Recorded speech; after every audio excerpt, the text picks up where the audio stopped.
A paz do Senhor, meus irmãos.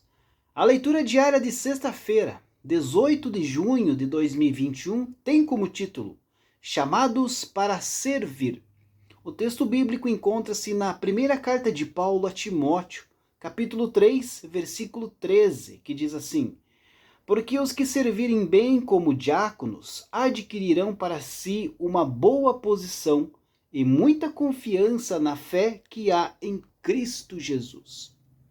Queridos, o apóstolo Paulo trata aí da ordem dos diáconos, né? E delineia aí as qualificações que devem caracterizá-los. Quando se busca aí entender o diaconato na igreja primitiva, queridos, é comum então reportar-se ao início dessa função na congregação em Jerusalém. Lá, conforme registrado em Atos, capítulo 6, do versículo 1 ao versículo 6, a igreja então escolheu 7 varões que deveriam servir às mesas, para que então os apóstolos não fossem forçados a deixar a palavra de Deus. Esta foi uma divisão clara de responsabilidades, né, entre os apóstolos, que eram ali os líderes espirituais da igreja, e também entre os 7 varões, que eram os responsáveis em cuidar das necessidades temporais dos crentes. Não há como comprovar que a ordem dos diáconos encontrada nas igrejas paulinas esteja em sequência linear dessa ação da igreja em Jerusalém. Mas pouca dúvida resta de que este precedente estabelecido em Jerusalém exerceu tremenda influência no desenvolvimento do diaconato mais tarde na igreja. A função mais antiga dos diáconos, então, era cuidar da distribuição dos fundos da caridade, né, da igreja primitiva.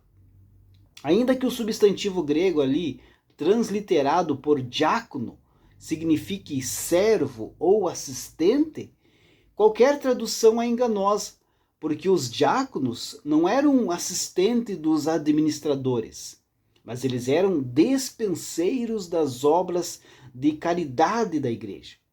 Eles serviam os pobres e os doentes. O termo diácono, que vigora na igreja de hoje, perdeu aí grande parte de sua denotação original. Em certas igrejas, o diaconato é a ordem inicial do ministério ordenado, levando normalmente ao sacerdócio ou presbitério, ao passo que em outras trata-se aí de um cargo ocupado por crentes leigos. Mas na igreja do século I, os diáconos mantinham lugar de dignidade e influência comparável a dos bispos e dos presbíteros, né? E vemos que as qualificações que o apóstolo Paulo detalha para este ofício não são menos exigentes. Paulo acreditava que a virtude do tipo que ele estava ali promovendo, né, não deixaria de ter a sua recompensa. De fato, o texto que lemos hoje dá a entender, em parte, qual será a sua retribuição, né? Qual será essa retribuição? Porque diz a palavra de Deus: porque os que servirem bem como diáconos adquirirão para si uma boa posição e muita confiança na fé que há em Cristo Jesus.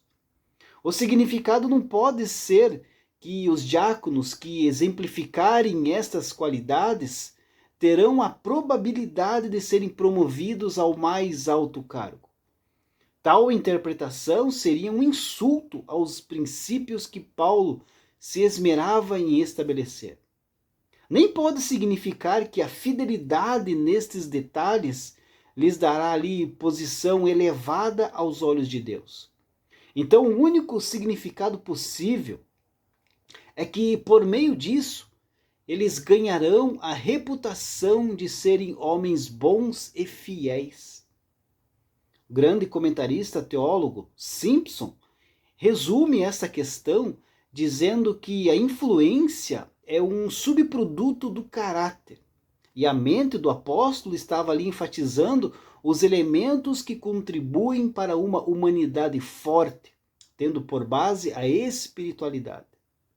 Como disse o sábio em Provérbios 22:1, que mais digno de ser escolhido é o bom nome do que as muitas riquezas.